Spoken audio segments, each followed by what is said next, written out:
प्रिय पाठकों, समाज का बदला परिवेश इस अध्याय का विषय है। दोस्तों, हमारा जीना अब बहुत कुछ हमारे समाज पर निर्भर करता है। हम इसका हिस्सा हैं, लेकिन हम में से ज्यादातर लोग एक दूसरे को समझ नहीं पा रहे हैं। यह अध्याय आपको आज की जीवन शैली को छूने में मदद करेगा और हमारे शेष जीवन को बचाने के लिए एक छोटा सा उपाय। कृपया इसे ध्यान से सुनें। समाज का बदला परिवेश। कुछ विशेष गुणों का संग्रह किया जाए तो समाज का निर्माण होता है। एक समाज एक सभ्यता बनाता है। जैसे शीर्षक में आपके सामने एक पंक्ति लिखी है, वैसे ही इस पूरे अध्याय का मूल मंत्र है। वैदिक काल में अनेक ग्रामीण व्यवस्थाएं भी प्रचलित थीं, जिनमें अनेक बौद्धिक प्रवृत्ति के लोगों ने समाज को अपनी सेवाएं प्रदान की। समय बीतने के बाद ये व्यवस्थाएं लगभग चरमरा गई, लेकिन आज भी उनकी महक भारत भूमि में साफ दिखाई देती है। आज हम जिस समाज में रह रहे हैं, वह आधुनिक जीवन शैली को दर्शाता है। लेकिन अगर हम भारतीय ग्रामीण व्यवस्थाओं को समझें तो हमें स्पष्ट पता चलेगा कि हमारा आधुनिक युग हमें पहले ही ऐसी जटिलता की ओर ले आया है। एक ओर जहां ढेर सारी कृत्रिम सुविधाएं स्थापित की गई हैं, वहीं दूसरी ओर हमारी मानसिकता दिन ब दिन नीची होती जा रही है। हम जिस समाज में रहते हैं, वह हमें हमेशा प्रेरित करता है कि बदलाव जरूरी है। जब समय बदल रहा होता है तो ये हमारे निजी जीवन में भी बदलाव को आमंत्रित करता है। इसके लिए हमें समय समय पर संकेत मिलते रहते हैं। हम संकेतों को तभी समझ सकते हैं जब हम मानसिक रूप से शांत और स्वस्थ रह सकते हैं। यह अध्याय आपको इन दोनों विषयों से अवगत कराने का काम करेगा। प्रत्येक व्यक्ति का प्रत्येक समाज को देखने का अपना दृष्टिकोण होता है। हमारा दृष्टिकोण इस बात पर निर्भर करता है कि हम समाज के साथ किस तरह का लेन देन कर रहे हैं। एक छोटे से उदाहरण से समझते हैं। मान लीजिए किसी व्यक्ति का अपने मित्र से किसी बात पर विवाद हो गया। इस घटना को 3 अलग अलग व्यक्तियों द्वारा देखा जा रहा है। पहला डॉक्टर, दूसरा पुलिसकर्मी और तीसरा अदालत से संबंधित व्यक्ति। सभी लोग अपने अपने पद पर ईमानदारी से काम करने वाले हैं। तीनों भी अपने अपने क्षेत्र के नियमों से बंधे हुए हैं। जब ये घटना हो रही थी तो इन तीनों व्यक्तियों ने इसे प्रत्यक्षदर्शी के रूप में देखा।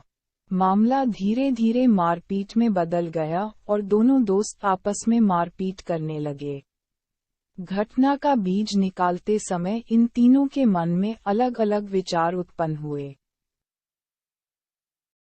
डॉक्टर ने दोनों के घावों को देखा, उनका गहराई से अध्ययन किया और किस तरह का प्राथमिक उपचार किया जाना है, इसका विश्लेषण तैयार किया। उसके बाद चिकित्सक ने भी उचित विधि से दोनों का इलाज किया और स्वास्थ्य संबंधी दवाएं देकर अपने कर्तव्यों का निर्वहन किया। यहाँ हमने इस पूरे घटनाक्रम को चिकित्सकीय नजरिए से देखा है। इस घटना में पुलिसकर्मी ने सबसे पहले उस बात को समझने की कोशिश की जिससे ये घटना सामने आई, यानी शुरू हो गई। इस मामले को गंभीरता से लेते हुए पुलिसकर्मी ने पहले तो दोनों दोस्तों को नियमों का पाठ पढ़ाया। उसके बाद दोनों अधिनियमों का पंचनामा तैयार किया गया। उसके बाद दंड संहिता के नियमों के अनुसार दोनों को सजा का प्रावधान किया गया। इस घटना को देखने वाला तीसरा व्यक्ति न्यायिक प्रक्रिया का जानकार और प्रशिक्षित था, जिसे हम व्यापारिक भाषा में वकील भी कहते हैं। सजा तय करने के बाद उसने दोनों दोस्तों को अलग अलग तरीके से यह बताने की कोशिश की कि उनकी सजा को कैसे कम या खत्म किया जा सकता है। उन्होंने दोनों मित्रों को ये आश्वासन भी दिया कि इस प्रकार की व्यवस्था न्यायालय में पहले से ही निर्धारित है, जिसमें दंड संहिता को क्षमादान में बदला जा सकता है। आपने देखा कि व्यक्ति का कार्य क्षेत्र जैसा होता है, वह घटना को भी उसी दृष्टि से देखने का प्रयास करता है। इसी तरह हमें अपने समाज के विभिन्न दृष्टिकोण रखने वाले नागरिकों से सूचनाओं से भरे संकेत मिलते रहते हैं। कैसे हमारा निजी जीवन दूसरों के लिए रोजी रोटी का जरिया बन सकता है। ये चलन आमतौर पर समाज में मशहूर हो गया है। जैसे छोटी मछली बड़ी मछली का भोजन बन जाती है, वह बड़ी मछली का भोजन बन जाती है। इसी प्रकार समाज में गरीब वर्ग मध्यम वर्ग के लिए श्रम दान करता है और मध्यम वर्ग उच्च वर्ग के लिए अपना श्रम दान करता है। ये चक्र चलता रहता है, लेकिन इस चक्र से गरीब गरीबी के गहरे से गहरे बवंडर में घिरता चला जाता है और दूसरी तरफ अमीर होता चला जाता है। प्रकृति की न्याय व्यवस्था सबके लिए समान है, लेकिन मनुष्य ने अपने स्वार्थ के लिए समाज को एक ऐसे दुष्चक्र में डाल रखा है जिससे हर नागरिक अपने निजी जीवन में अत्यधिक चिंता से ग्रस्त है। समाज एक ऐसे जाल में फंसा है जिससे निकलना लगभग नामुमकिन सा लगता है। लेकिन यदि कुछ छोटी छोटी बातों का समाधान कर लिया जाए तो समाज को उन्नति के स्तर पर लाना आसान हो सकता है। मूल रूप से परिवर्तन को 3 चरणों में देखा जाना चाहिए। पहला और सबसे महत्वपूर्ण चरण जिसमें राय का अंतर प्रकट होता है। यदि किसी समाज में एक से अधिक विचार प्रचलित हो जाते हैं तो समाज धीरे धीरे विघटित होने लगता है। मतभेद होना स्वाभाविक है और उसका एक आधार भी है। विद्वानों के कथन के अनुसार मतभेद होना कोई बड़ी बात नहीं है, परंतु लक्ष्य सदैव एक ही होना चाहिए। अर्थात विचारों में मतभेद होना स्वाभाविक है, परंतु मन में कभी मतभेद नहीं होना चाहिए। समाज में बदलते परिवेश ने मानसिकता को इस तरह प्रभावित किया है कि आज लोगों के मन में मतभेद पैदा हो गए हैं। मनुष्य अपने को श्रेष्ठ दिखाने के लिए झूठे आडंबरों का सहारा लेता है। सही मायने में सम्मान पाना किसे कहते हैं, इसका ज्ञान उन्हें नहीं होता। मूलतः समाज इन झूठे बहानों में इस कदर डूबा हुआ है कि उसने सभी धार्मिक और सामाजिक कर्तव्यों को अपने सम्मान का प्रतीक मान लिया है। लेकिन इसका मुख्य कारण समाज की शारीरिक कर्महीनता कहा जा सकता है। जिस प्रकार का भोजन किया जाता है, उसी प्रकार का शारीरिक श्रम करना आवश्यक है। हम लोगों की शारीरिक शक्ति तब अपनी क्षमता खोने लगती है जब उसके अंदर पृथ्वी तत्व की मात्रा बढ़ जाती है और उसका उपयोग नहीं हो पाता है। एक बात हमेशा हमारी याद में रहनी चाहिए कि जैसा भोजन होता है हमारा मन वैसा ही रूप धारण कर लेता है। जैसा कि हमने इस विषय पर पहले चर्चा की थी कि प्रत्येक वस्तु को सात्विक, राजसिक और तामसिक 3 स्तरों में बांटा गया है। उसी तरह हमारे कर्म भी बंटे हुए हैं। अर्थात अब हम जिस प्रकार का भोजन करते हैं, उसी प्रकार के कर्मों का फल हमें देना पड़ सकता है।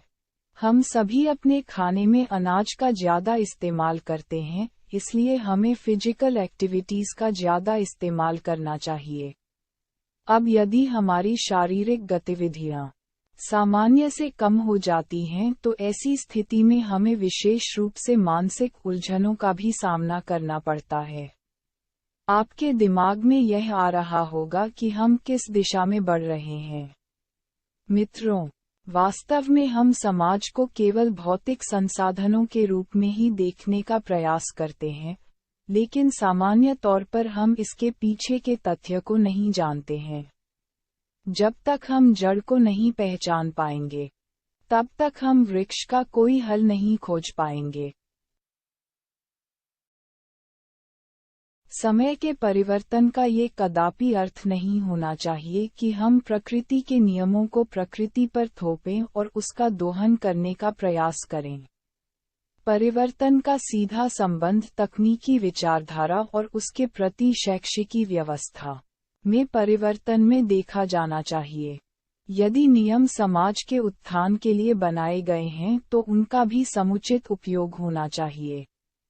यहाँ संक्षेप में कहा जा सकता है कि व्यक्ति को अपने व्यक्तित्व का विकास प्राथमिक स्तर पर ही करना चाहिए। व्यक्तित्व वह छवि है जो समाज को गति प्रदान करती है। यही गति भविष्य को एक दिशा और आकार देने का काम करती है। यदि व्यक्तित्व विकास के स्थान पर केवल तकनीकी विकास पर ध्यान दिया जाए तो हर समाज का पतन एक सामान्य परिघटना का पर्याय बन जाएगा। मूल रूप से प्रौद्योगिकी हमेशा मानव की सहयोगी रही है, लेकिन वर्तमान जीवनशैली में मनुष्य ने तकनीक का इस तरह प्रयोग करना शुरू कर दिया है कि वह शारीरिक रूप से कमजोर हो गया है। लगभग हर इंसान शारीरिक रूप से अस्वस्थ नजर आता है। बच्चे बचपन में ही ज्यादातर बीमारियों के शिकार हो जाते हैं। खाने की पौष्टिकता सिर्फ स्वाद तक सीमित कर दी गई है। तरह तरह के तकनीकी उपकरणों की मदद से हमने अपने जीवन को आधुनिक बना लिया है। समाज में सूचनाओं का प्रवाह बहुत तेज गति से हो रहा है। हर क्षेत्र में तरक्की हो रही है। मानव तकनीक की मदद से नए विकल्प भी बना रहा है, लेकिन इतना सब होने के बाद भी हम सभी का जीवन रोजी रोटी के संकट से बहुत प्रभावित हुआ है। आजीविका ने भी अपना रूप बदल लिया है, लेकिन हम सब उन्हीं पुराने मानकों पर चल रहे हैं। समाज में ऐसी व्यवस्थाएं विकसित की गई हैं जिससे एक आम आदमी भी अमीर बन सके, लेकिन उनकी मानसिकता को बदलना एक बड़ी चुनौती साबित हो रही है। इस प्रकार, यदि एक सरल विकल्प प्रदान किया जाता है, तो इसकी उपयोगिता बढ़नी चाहिए। लेकिन समाज में एक ऐसी मानसिकता जड़ जमा चुकी है, जिसमें समाज को लगता है कि जब तक बहुत संघर्ष नहीं होगा तब तक पैसा नहीं कमाया जा सकता। ऐसे में दान के सभी क्षेत्रों को काफी बल मिला है। दान के नाम पर समाज में अनेक पाखंडियों ने जन्म लिया है। इन पाखंडों की आड़ में समाज के लोगों द्वारा दान की राशि काफी हद तक बढ़ा दी गई है। ऐसी प्रथा प्रचलित हो गई है कि दान के द्वारा हमारा जीवन सुखमय हो सकता है। दान के रूप में पाखंड, ये जाने बिना कि वास्तव में नैतिक क्या है या क्या होना चाहिए, समाज को खोखला कर रहा है, क्योंकि यहाँ स्वास्थ्य की मात्रा धार्मिक अनुष्ठानों से अधिक हो गई है। ऐसा कदापि नहीं है कि इस दान से मनुष्य को कोई लाभ नहीं होता, लेकिन इसके पीछे जो मुख्य कारण है वह कारगर सिद्ध नहीं हो रहा है।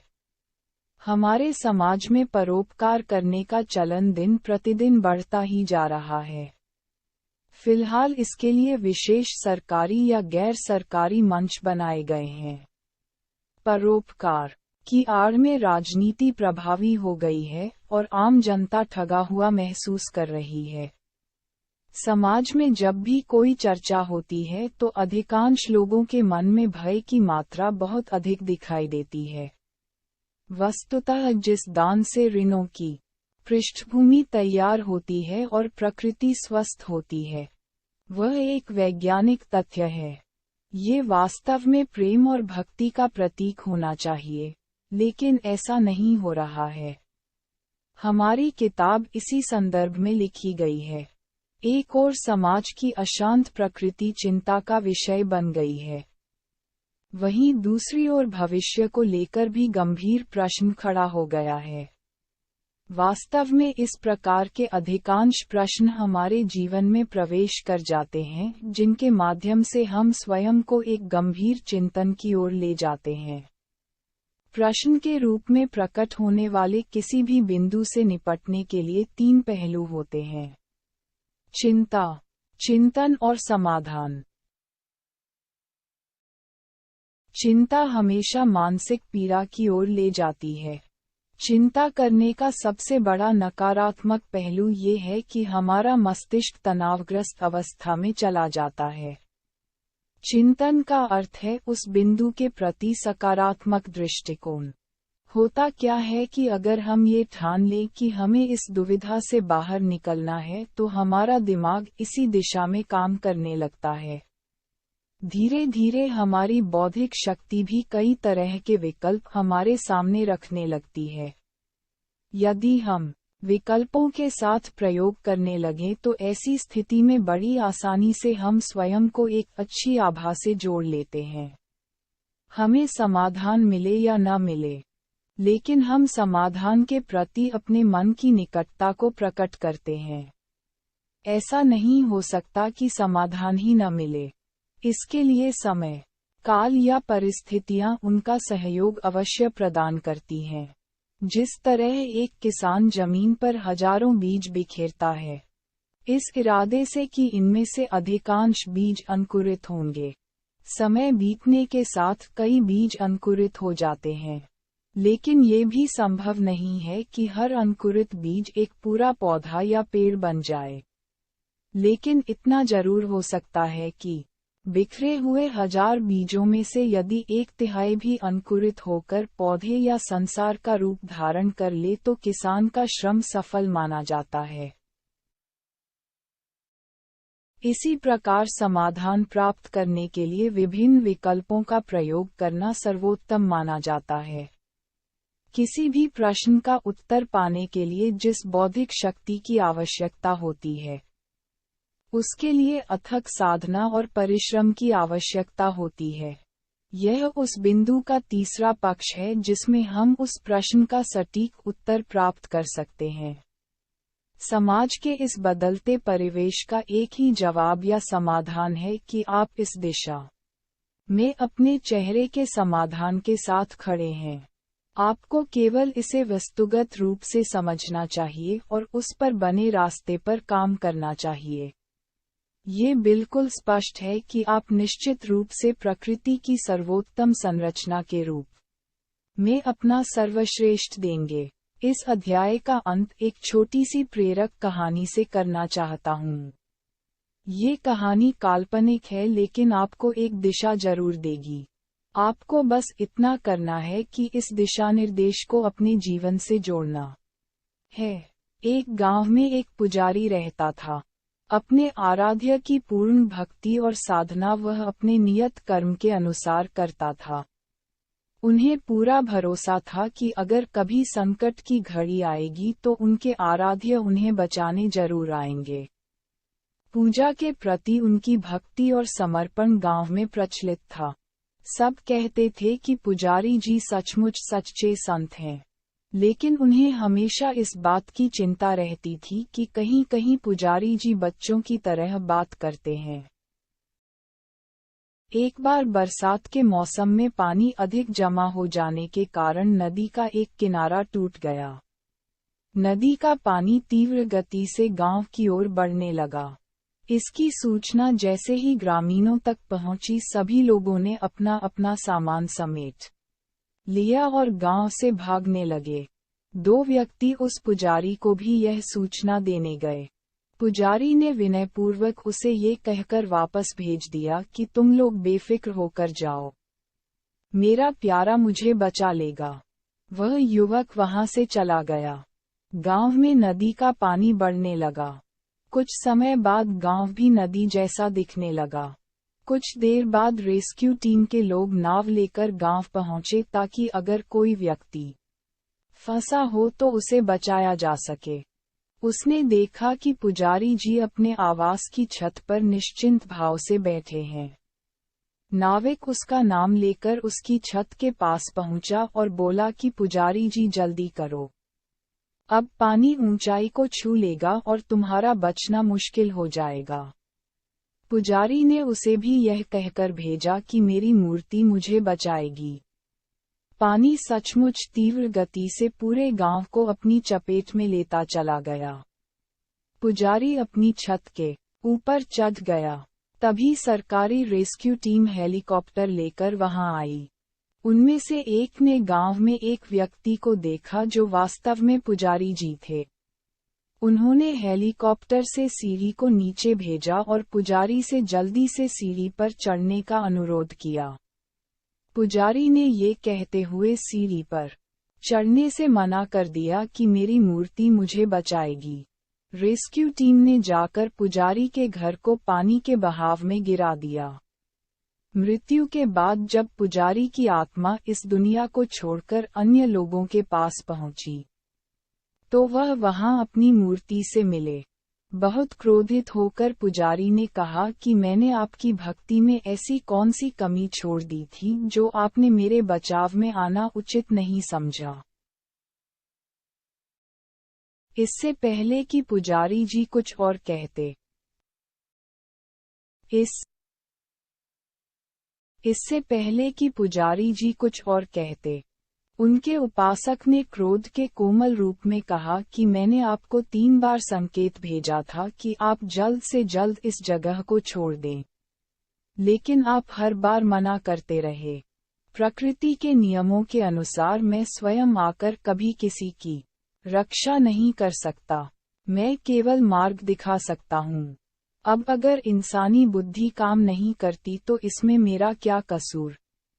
जिस तरह पुजारी की स्थिति दिखाई गई है, वैसी ही स्थिति आज हमारे समाज की हो गई है। हम मानसिक रूप से बहुत कमजोर हैं। यहाँ हमें लगता है कि कोई दैवीय शक्ति आएगी और हमें बचाएगी। हमें एक बार एक शिक्षक के रूप में अपने मन को समझना होगा कि जब भी कोई प्राकृतिक आपदा आती है, तो हमारे सभी धार्मिक स्थलों पर, चाहे वह किसी भी संप्रदाय या समुदाय का हो, एक ही प्रभाव पड़ता है। आशा है आप सभी इस अध्याय का रहस्य समझ गए होंगे। यदि हमारे जीवन में कोई ऐसा व्यक्ति है जो उद्धारक के रूप में आता है तो हमें पहले उसका सम्मान करना चाहिए और उसके द्वारा दिए गए विकल्पों को समझना चाहिए। जरूरी नहीं कि हर विकल्प पर काम किया जाए, लेकिन इनोवेटिव सोच का फायदा जरूर मिलता है। अपने अगले अध्याय में हम आधुनिक शिक्षा के विषय पर अध्ययन करेंगे। अध्याय को सफलतापूर्वक पूरा करने के लिए आपको हृदय से धन्यवाद। हम आशा करते हैं कि आपको इस विषय से कुछ वास्तविक स्पर्श ज्ञान प्राप्त हुआ होगा। यदि आपको लगता है कि यह पुस्तक वास्तव में आपके लिए मूल्यवान है तो आप इस पुस्तक की ई-कॉपी प्राप्त कर सकते हैं। कॉपी प्राप्त करने के लिए कृपया विवरण में दिए गए लिंक पर क्लिक करें। अब यह अलविदा कहने का समय है। अगला विषय भी आपके लिए बहुत दिलचस्प है। विषय है आधुनिक शिक्षा, जो वर्तमान शिक्षा प्रणाली के बारे में आपके ज्ञान को बढ़ा सकती है। एक विनम्र अनुरोध है कि ऑडियो बुक के इस लिंक को अपने कम से कम 5 दोस्तों को शेयर करें और इस चैनल को बेल आइकन के साथ सब्सक्राइब भी करें।